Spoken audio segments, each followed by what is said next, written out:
हाँ जी दोस्तों, very good morning. और कैसे हैं आप? मैं भी काफ़ी अच्छे से अपनी होली की जो थकान है उतार चुकी हूँ और अब आई हूँ बैक टू पवेलियन आप लोग के लिए वीडियोस बनाने के लिए। तो आज का जो मेरा वीडियो है मैंने डेडिकेट किया है न्यू अवेकनिंग्स को। मेरा पर्पस यही है कि जो जर्नी पे ऑलमोस्ट पहुंच चुके हैं उनका जल्दी से यूनियन हो। हालांकि मैं गॉड नहीं हूँ, I am just an instrument, पर इंटेंशंस तो रख सकती हूँ। और जो न्यू अवेकनिंग है उनकी वो कोई ऐसी गलती ना करें कि उनकी जर्नी डिले हो। जर्नी डिले कभी होती नहीं है, this is a soul orchestrated journey. But अगर हम अपनी सोल से अलाइन नहीं हैं तो हमारा माइंड हमारी जर्नी डिले कर सकता है। ठीक है, तो कुछ बहुत ही इंपॉर्टेंट टिप्स मैं यहाँ शेयर करना चाहूँगी स्पेशली फॉर द न्यू अवेकनिंग्स। तो मेरा टॉपिक है एनर्जी लीक। आप लोग अच्छे से जानते हो एनर्जी लीक क्या होती है। जो इस जर्नी पे साल 2 साल से हैं वो तो जानते ही हैं, ठीक है। बट फिर भी आप ध्यान से सुनिए, हो सकता है कोई कोई जगह आप लीक कर रहे हो और आपको पता भी नहीं चल रहा होगा। सबसे पहला पॉइंट मेरे हिसाब से है कंपैरिजन। मैंने ये नोटिस किया है, जो एक्सपीरियंस किया है उसी के अनुसार मैंने ये कुछ पॉइंट्स बनाए हैं। जैसे कि कम्युनिटी में हम लोग डालते हैं, 8 दिन लोगों के यूनियन होते हैं, उनके डीएम के कॉल आते हैं, मैसेजेस आते हैं, बहुत लोग पढ़ते हैं जो बहुत ही डिवाइनली गाइडेड आप जो प्योरिटी में आ चुके हैं, जो सोल्स वो विश करती हैं, बहुत खुशी से विश करती हैं। पर हो सकता है उसमें से कुछ लोगों को तकलीफ भी होती होगी कि मेरा यूनियन कब होगा, and this activates the push. तो इसका मतलब ये नहीं है कि हमें कम्युनिटी में डालना नहीं चाहिए। इसका मतलब ये है कि आपको पॉजिटिवली लेना चाहिए। ये जो ट्रिगर आपको होता है ना, this is somewhere helping you कि आप ट्रस्ट करो कि इनका हुआ है हमारा भी होगा, राइट। और मेहनत करो, शायद इन्होंने मेहनत की होगी, इन्होंने क्या किया होगा, कुछ तो ऐसा किया होगा जो शायद हम अभी नहीं कर रहे हैं, ठीक है। एंड थर्ड थिंग, ट्रस्ट कि अगर मैं ट्विन फ्लेम हूँ तो मेरा यूनियन क्यों नहीं होगा, बिल्कुल होगा, ठीक है। तो ये जो हम कंपैरिजन करते हैं कम्युनिटी में या कमेंट बॉक्स में, ये आपकी कहीं ना कहीं पुश को, आपकी चेजिंग एनर्जी को, आपकी नीडीनेस को, आपकी जेलसी को एक्टिवेट करती है। Second cheese, talking and sharing. चाहे आप अपने घर के जो आपके जो फ्रेंड्स होते हैं, कलीग्स होते हैं, या रिश्तेदार होते हैं, या सिबलिंग्स होते हैं, ये आप उनसे अगर अपने ट्विन फ्लेम के बारे में शेयरिंग करते हो, आज उसका फ़ोन आया, आज उसने ऐसा बोला, वो मुझसे मिलना चाहता है, हम लोग मिल के आए थे, तो ये सारी चीज़ें भी कहीं ना कहीं पुश एक्टिवेट करती है, कहीं ना कहीं नेगेटिविटी भी एक्टिवेट करती हैं। So very careful, consider this connection is a very sacred connection, divinely guided connection, something between भी नहीं कहूँगी, among the god, you and your twin flame। सिर्फ आपको अपने मेंटोर से शेयर कर सकते हो because you have to take advice, और वो भी मेंटोर बहुत सोच समझ के। देखिए आज के ज़माने में हर कोई प्योर नहीं होता है, ठीक है।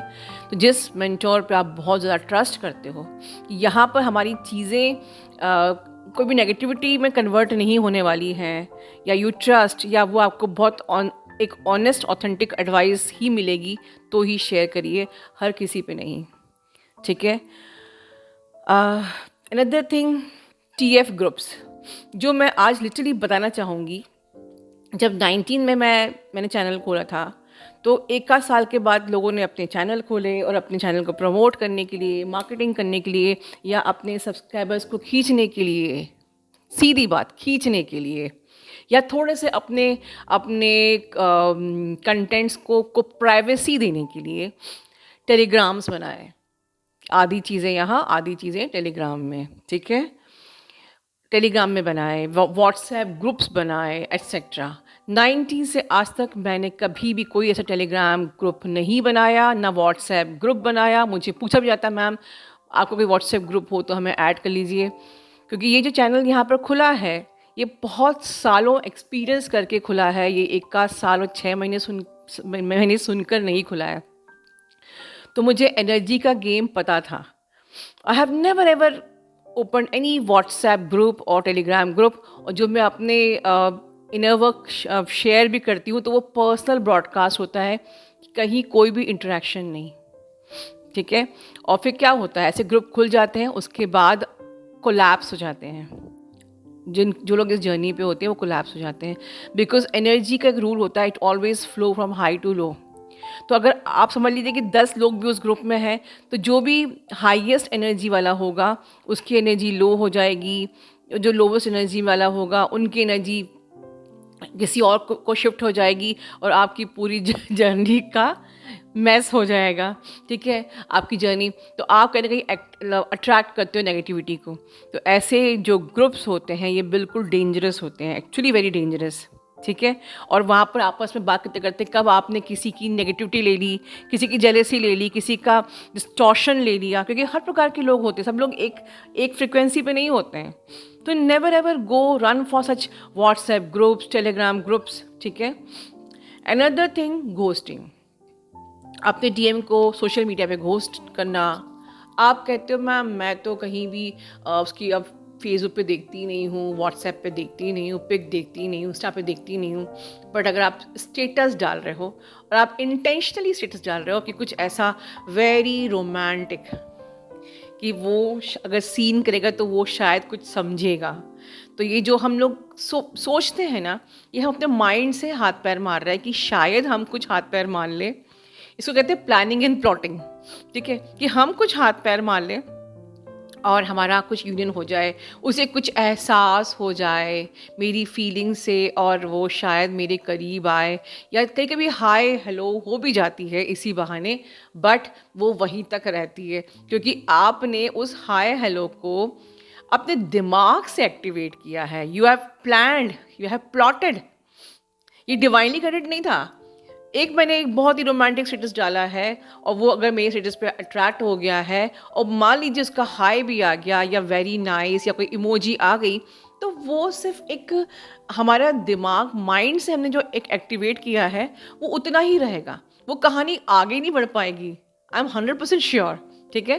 तो status, ghosting, planning and plotting, ये सब इस जर्नी पे वर्क नहीं करेगा, ठीक है। Continuously thinking about your person, thinking तो बिल्कुल ही नहीं, क्योंकि थिंक करना भी एनर्जी है और वो कहीं ना कहीं आपकी पुश को एक्टिवेट करते हैं और उनके पुल को। रोमांटिक सॉन्ग्स सुनकर अपने पर्सन को विजुलाइज करना बिल्कुल भी गलत नहीं है, अनटिल अनलेस आप ऑब्सेस्ड नहीं हो रहे हो। बट किसी सॉन्ग को सुनते वक्त आपको कहते हैं ना सिमिलर वाइब्स लग रही कि हाँ बस मैं अभी इसी एनर्जी में थी और बिल्कुल मेरी एनर्जी से मैच करता हुआ ये सॉन्ग आ गया, जो हमारे कम्युनिटी में सो कॉल्ड चैनल सॉन्ग कहा जाता है, यू नो। तो सपोज़ कि मैं सैड एनर्जी में हूँ और उससे बिल्कुल मैच करता हुआ एक सॉन्ग आ गया, तो आपकी वाइब्रेशन और लो हो जाएगी, आप उससे हाई वाइब में नहीं आओगे, सिर्फ आपकी वाइब से उसकी उस गाने की वाइब्स मैच कर रही है, ठीक है।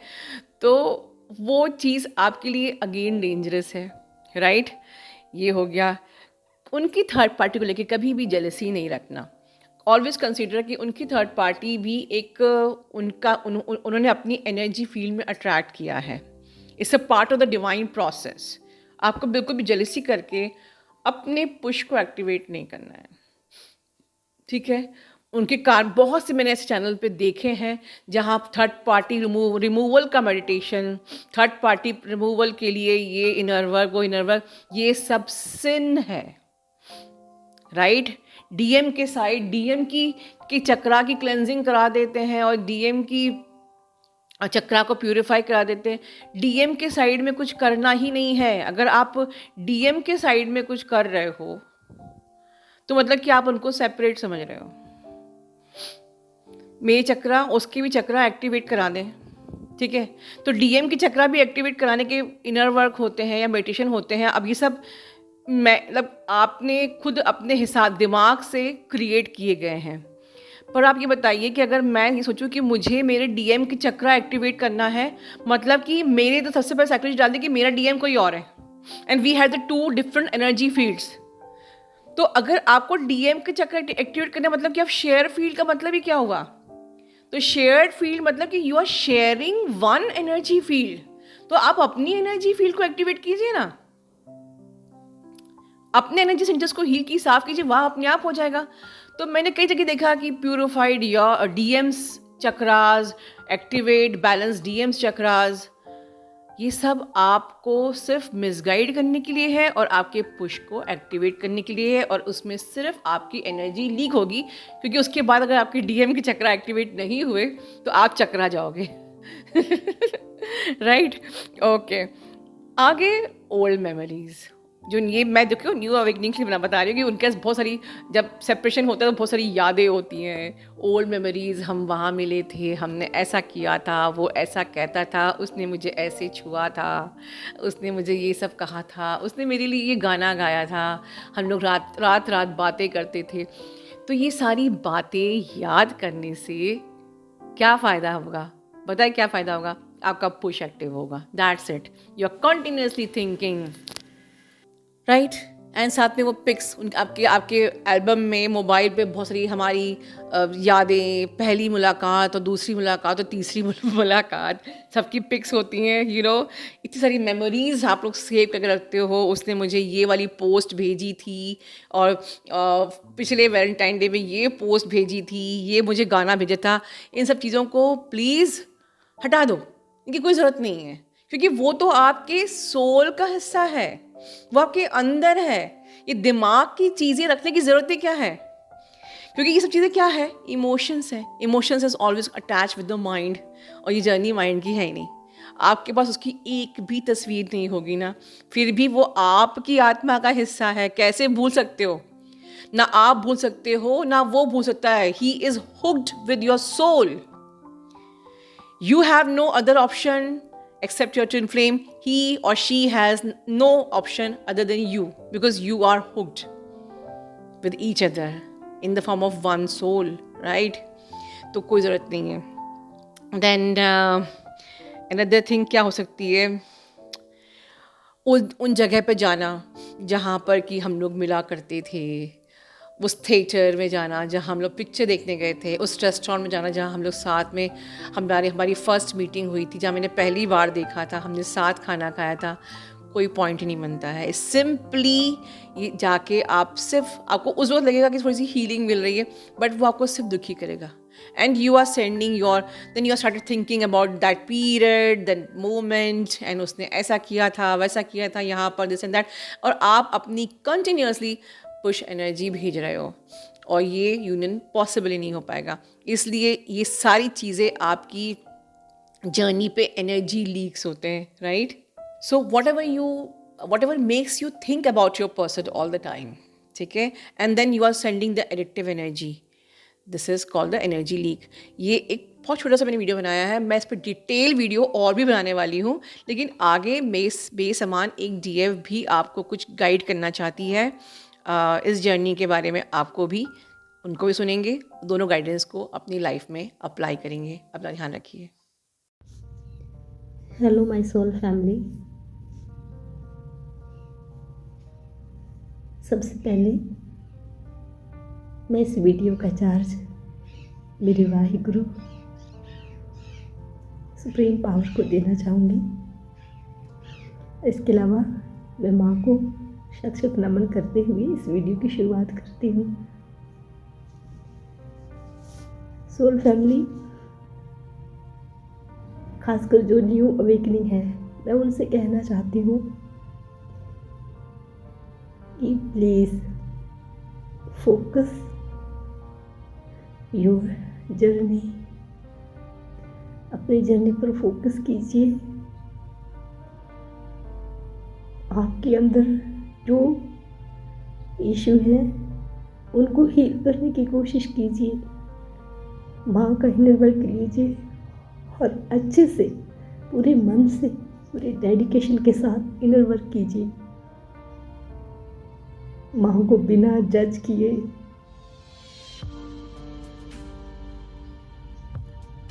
पता है, मैं आप सबसे मेरी जर्नी शेयर करना चाहती हूँ। मेरी अवेकनिंग के टाइम में इतनी डिस्टॉर्टेड थी कि मुझे समझ भी नहीं आता था, कुछ समझ भी नहीं आ रहा था।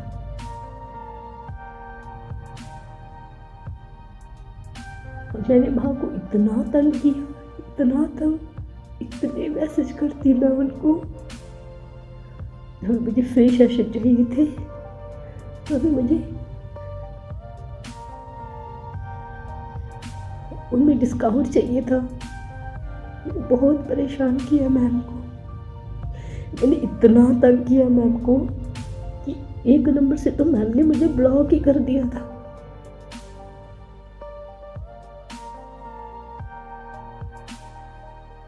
आज भी सोचती हूँ कि मैं ऐसी ऐसी कैसी थी। मैं उस टाइम मैं एक्टिविटी के ट्रैप में पूरी तरह से फंस गई, माँ को जज करने की वजह से और ऐसा बिहेवियर करने की वजह से। मेरे ड्रीम भी मुझसे दूर हो गए, मेरी फैमिली भी मुझसे दूर, फाइनेंशियल लॉसेस, मैं बुरी तरह से बुरी कंडीशन में थी।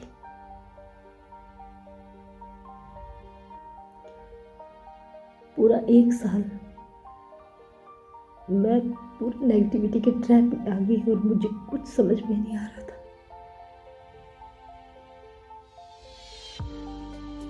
लेकिन एक दिन कहते हैं ना कि अगर आप इस जर्नी पे हो, आप इस जर्नी से भाग नहीं सकते।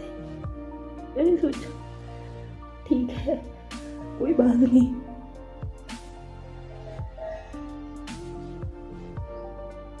जो होगा देखी जाएगी। मैंने इतने, जब आपके पास हर रास्ता बंद हो जाता है तो आप पूरी तरह से यूनिवर्स को सरेंडर हो जाते हैं। मैंने सब छोड़ दिया कि वाहिगुरु जी आप जो करोगे बस वही मंजूर है। और मेरी लाइफ में 2023 के जनवरी में बहुत बड़ा बवाल हुआ और मेरे जहाँ पे मैं काम कर रही थी वहाँ से सब छोड़ के पूरा लॉस हो गया और सब छोड़ के मेरे इतने सारे पैसे डूब गए। उस टाइम एक्चुअली वो भी कर्मा ही था मेरा जो मैंने चुकाया। और वहाँ से मैं अपने घर पे आ गई मम्मी पापा के पास। यहाँ डेली मुझे डांट गालियाँ बहुत कुछ सुनने को मिलता। उस टाइम मैं बहुत परेशान थी, कुछ समझ में नहीं आ रहा था। फिर मैंने गुरबानी का सहारा लिया, गुरु ग्रंथ साहिब जी के सामने जाती, अरदास करती, रोती।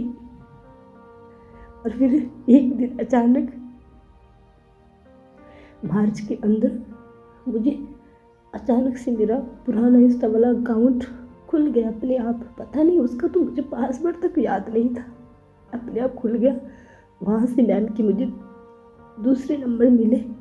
मैंने मैम को मैसेज किया और अपने पुराने सेशंस उनको वापस रिन्यू करवाया। मेरे पास कुछ मैम की मेडिटेशन थे लेकिन मैं इतना लॉजिक, इतना पता नहीं मुझे क्या हो गया था, मैं उन मेडिटेशंस को होते हुए भी कर नहीं पाई। मैंने वो मेडिटेशन करना स्टार्ट किया, मैम से रिन्यू करवाने के बाद स्टार्ट किया और उससे इतना शिफ्ट हुआ मेरी लाइफ में। धीरे धीरे बहुत सारी चीज़ें चेंज हुई। चेंज होते होते मैं यूनिवर्स को समझने लगी, माँ को समझने लगी। हर दिन माँ से सॉरी सीख करती। मेरा डीएम मुझसे मैसेज करने लगा। पूरे 3-4 महीनों के बाद उन्होंने फिर से मुझसे बात की, बट नॉर्मल। वो कभी मेरे से 2 चैट के अलावा मेरे से बात नहीं कर पाते थे। सच कहते हैं मैम कहते हैं ना कि आपके डीएम को आपको समझना होगा, वो आपसे ज़्यादा बात नहीं कर सकते। Ma'am thank you so much ma'am.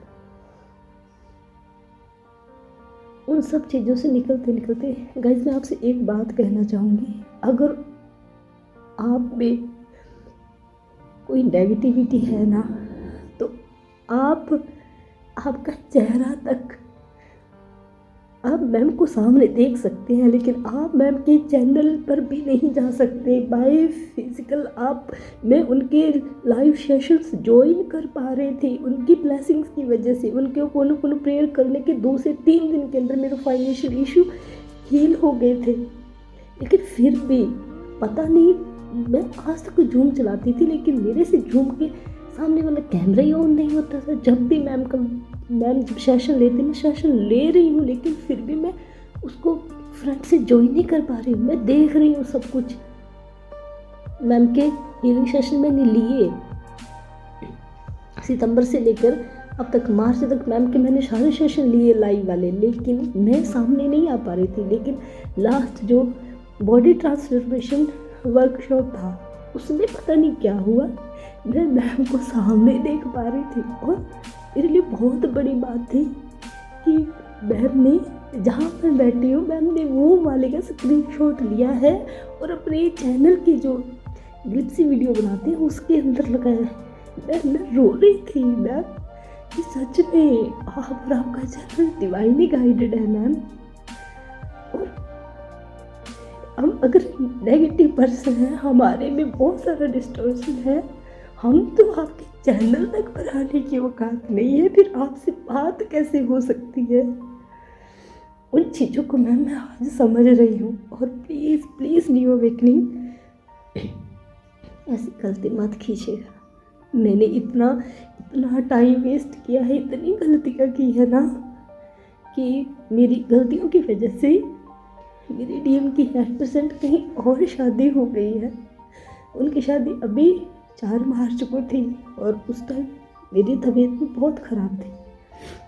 लेकिन मैम के इनर वर्क की वजह से मेरी डीएम किसी अदर नंबर से, शादी होने के बाद वो मुझसे बात कर रहे हैं, मेरा पूछ रहे हैं मैं कैसी हूँ। और मैं उनको मेरी सोल के अंदर महसूस कर पाती हूँ कि वो मेरे पास है। ये जो एक यूनियन फील होता है ना माँ, सिर्फ आपकी इनर वर्क की वजह से। मैं कहती हूँ माँ, अगर वाहिगुरु जी उस टाइम मुझे नहीं संभालते और आपके पास नहीं लेकर आते, पता नहीं मैम क्या हो गया होता मैम। आज मैं बैलेंस हूँ। आज एक्चुअली मैम आपका हर एक वीडियो मैम एक सेशन है। आपकी वो वीडियो मैम मैं हमेशा सुनती रहती हूँ, आज भी सुनती हूँ। पुराने वीडियो कान में लगा के फिर काम करती हूँ मैम। वो इतना नॉलेज है। मैं आज इस वीडियो के जरिए एक सोल पर्पस करना चाहती हूँ कि प्लीज़ यू अवेकनिंग, मेरी आप सबसे हाथ जोड़ के रिक्वेस्ट है, ऐसी गलती कभी मत करना, वरना ना आपको मेरी तरह ना इसके लिए ना बहुत पछताना पड़ेगा। लेकिन फिर आप सिर्फ पछता सकते हो, सॉरी सीख कर सकते हो, फॉरगिवनेस सीख कर लोगे, लेकिन जो आपने रायता फैलाया ना उसको समेटने के लिए बहुत टाइम लगता है।